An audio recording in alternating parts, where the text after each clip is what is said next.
মাদ্দা জিল্লুহুল আলী। তো এই মাদ্দা জিল্লুহুল আলীকে শেখ হাসিনা ঠিকই চিনতে পেরেছিলেন। তো আমি আমার নিজের একটা অভিজ্ঞতা বলি, যখন আমি ওনার প্রেমে খুব মুগ্ধ, চারিদিকে শুধু আমি ইনুস দেখি এবং আমি মনে করি যে ইনুস সাহেব যদি বাংলাদেশের রাষ্ট্র ক্ষমতা আসে তাহলে মানে যাকে বলা হয় বাংলাদেশ একেবারে মাটি আর মাটি থাকবে না, সব স্বর্ণ হয়ে যাবে। যত বাড়ি আছে সব বাড়িতে খাবার দাবার পূর্ণ হয়ে যাবে, দারিদ্রতা থাকবে না। 3-0 থিওরির মতো আমরা সুইজারল্যান্ডে যাওয়া লাগবে না, সব ভালো ভালো আলো বাতাস এখানে আছে। তো এটাকে ওনাকে প্রমোট করার জন্য একটা আমি লেখা লিখলাম, বাংলাদেশ প্রতিদিন একটা লেখা লিখেছিলাম, আর একটা লেখা লিখেছিলাম নয়া দিগন্তে। তো দুটো লেখার পর উনি আমাকে টেলিফোন করে ব্যক্তিগতভাবে ধন্যবাদ দিয়েছিলেন। তো সেই লেখাবার ওনার যে মানে বই আছে, উনি করে কি ওনার নিয়ে যত ভালো ভালো কথা হয় সেগুলো আবার উনি বই আকারে প্রকাশ করে। তো উনি আবার ওই আমার লেখাগুলোকে নিয়ে দুটো বই করেছেন, আবার সেই বই আবার আমাকে উপহার পাঠিয়েছেন। তো বুঝেন যে আমার প্রেমটা কোন পর্যায়ে ছিল।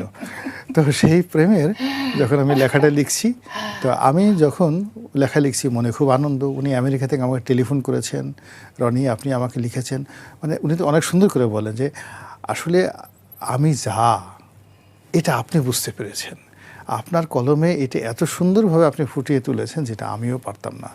এই কথা বলার পর আমার কাছে মনে হতো যে আরে আমার আর বেঁচে থাকার দরকার নেই, আমার এখন মরে যাওয়া উচিত, আই শুড ডাই। এত প্রশংসা সহ্য করা যায় না। এই প্রসঙ্গে যখন আমি এরকম একটা খুশি মুডে, ঠিক এই সময়টাতে একজন লোক চট্টগ্রাম থেকে আমাকে টেলিফোন করলেন। কি হয়েছে? মিনিস্টার ফ্রিজ কিনে হাম্বা জিতেছে। মিনিস্টার ফ্রিজ কিনুন, হাম্বা জিতুন। আরো আছে আকর্ষণীয় উপহার। টেলিফোনের সাথে খুব রাগ, রনি সাহেব আপনার সঙ্গে আমার যে ভক্তি ছিল, শ্রদ্ধা ছিল, আপনি একটা ফালতু মানুষ, আপনি কোনো কিছু না জেনে না বুঝে এই সমস্ত লেখা লিখেছেন।